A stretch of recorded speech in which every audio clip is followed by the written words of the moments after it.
I like to compare the paint job that I have versus the stock side. So the factory side, now I'm looking at the rear door on the passenger side that was not painted. Now what you want to do is look at the reflection. Alright, you see how clear the truck and the tree appear. And I can move it back and forth and it looks pretty clear. A little bit of a wave, but not too much. There's not a lot of orange peel in this.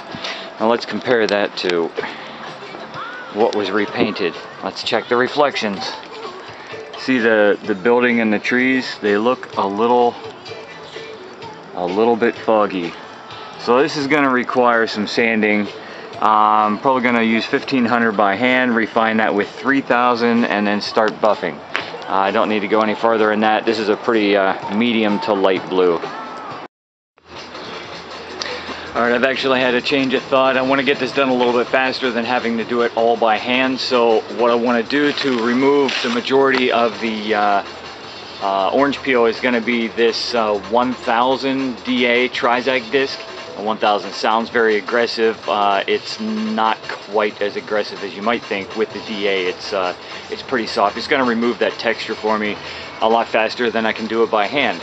However, it doesn't do a very good job at removing dirt that stands out a little further. Let me show you what I'm talking about.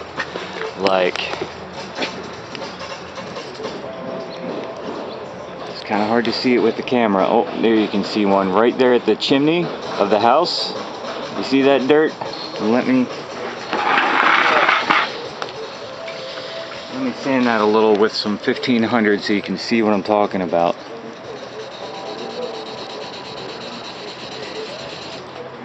If I just sand it just a little bit.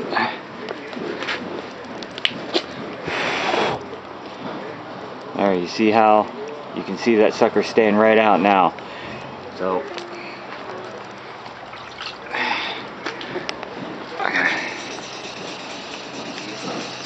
sand that some more in a circular motion.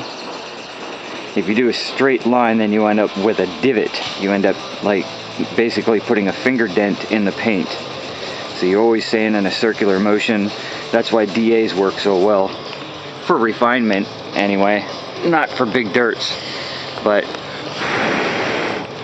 there, now you can see that that's nice and flat. So I'm going to go around the vehicle and take care of all the little spots like that. Alright, you can see here I have everything taped off, and I found a couple of pieces of dirt that stood out.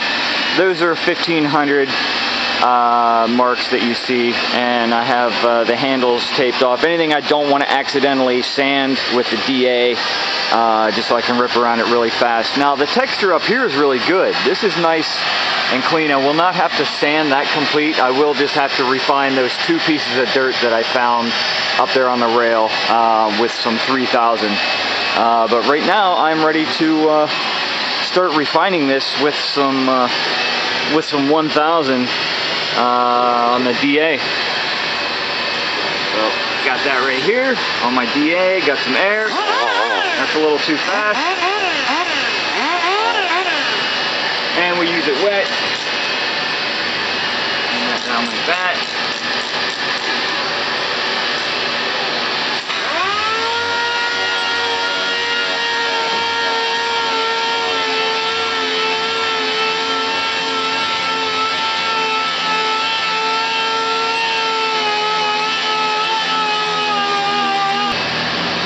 The purpose of the water, it does more than just lubricate the material. It also, you see all that white building up on the disc?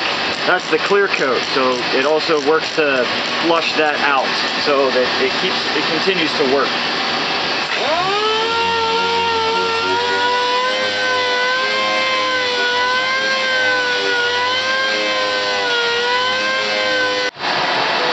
Alright, I'm finished with the 1000 sanding step.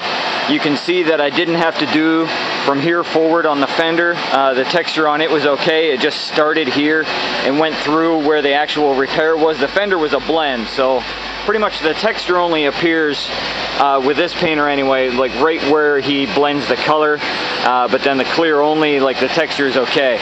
And so this is what 1000 looks like, and you know, it's all chalky. you can see that it's nice and flat. You can see a little bit of texture. Actually, I sanded everything. I made one pass, and then I wiped it down to double check any spots that I may have missed. And as you can see, I didn't have to take the 1000 up into the pillar. Wasn't required. The texture is okay. But I also did not sand below this body line. Down here, it has that texture, but the way that it's angled, it's so down low on the car. Unless you're working on a showpiece, you really don't have to mess with it. Now I'm ready to move on to the 3000. I gotta refine that. You can go ahead and buff 1000, but it's very hard. It's much more time consuming. The more you can refine it, you know, as long as you can refine it quickly, it eliminates the need to buff so damn much. And the less buffing you can do, the less chances of actually burning it. So here I have a 3000 Trizac disc from 3M. This one is borderline shot. The edge is starting to burn out. But this will, I think I got one more car left in this disc. I'm usually able to do a couple cars with one disc. And it's the same process.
Now that the headlights are polished, I like to use a little bit of soapy water and a toothbrush to clean the compound out of the cracks.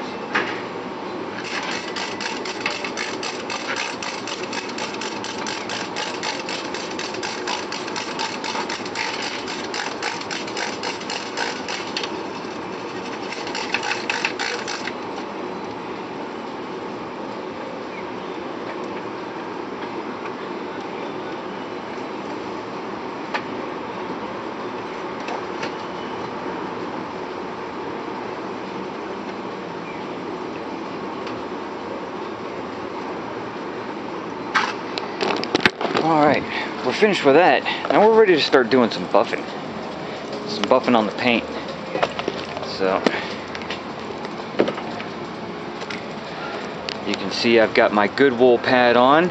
We're going to be using this 3M rubbing compound, this EX. This stuff is about 120 bucks a gallon.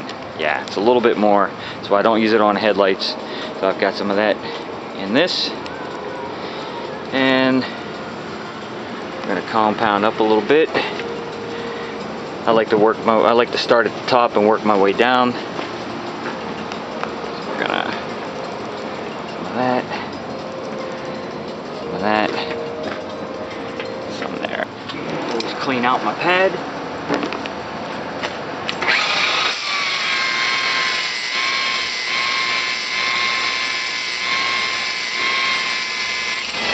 Spur it out.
Alright, the buffing with the compound is complete. Now what we're going to do is put a final polish on it, because if we were to pull it out in the sun right now, you would see that it's all swirled up from the compound. It's an aggressive step.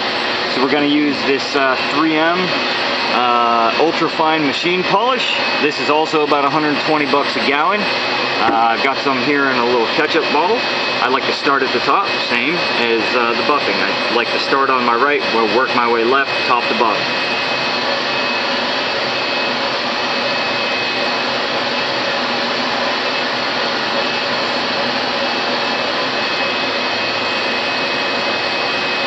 We're going to be using an ultra-fine blue foam polish pad. This one has seen better days, but for this light color it's just fine. We don't use spurs to clean this, we use a wet microfiber. This one I've wrung out. Have the speed down to about 1500.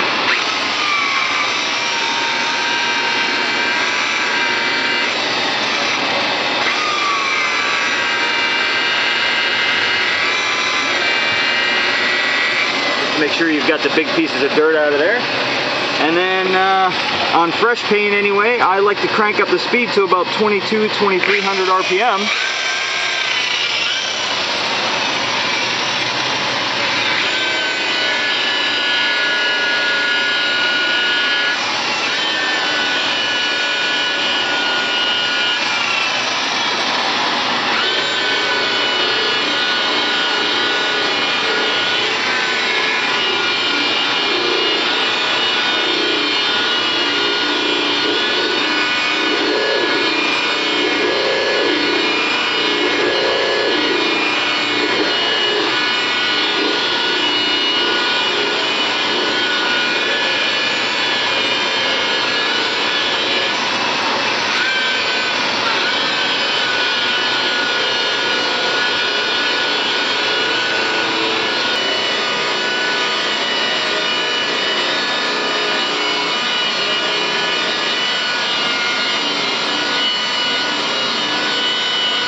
Alright, I have removed all the tape and wiped down all the jams and used a toothbrush around the trim and the handles, and this sucker is ready for a full detail now. You can see now that the reflection is much clearer than it was before. That still has a little bit of wave to it. If I had sanded it by hand with 1500, it would have taken much longer, but I would have been able to get it smoother. But for this vehicle, it's just fine, and in my line of work, speed is of the essence.